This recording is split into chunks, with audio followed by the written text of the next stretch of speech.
Tu sais, je vais pas vous montrer tous les petits trous des mecs aficionados qui vont me dire ouais, mais t'as pas fait tel bled, tel truc, tel machin. Mais t'es un énorme gland, mon vieux, je vais pas te faire tous les trous qu'il y a en Bulgarie. Je te fais les trucs les plus touristiques. Évidemment, ça reste très touristique. Si vous voulez des trucs un peu plus uniques, un peu moins touristiques et tout. Alors là, il y a plein de coins en Bulgarie au bord de la mer Noire où vous pouvez y aller. Moi, je te montre quand même les trucs les plus connus. Évidemment, ça reste quand même, faut le savoir, ça reste quand même très touristique et très connu en Bulgarie. C'est pas des spots hyper uniques, etc.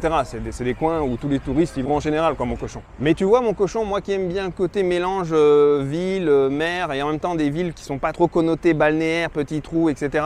Contrairement à Burgas, tu vois, par exemple, Varna, je trouve que c'est un super compromis. Ça fait quand même bien une grosse ville, quoi, tu vois, c'est pas mal, hein. Moi, je pensais que ça allait être un peu plus petit, un peu plus intimiste.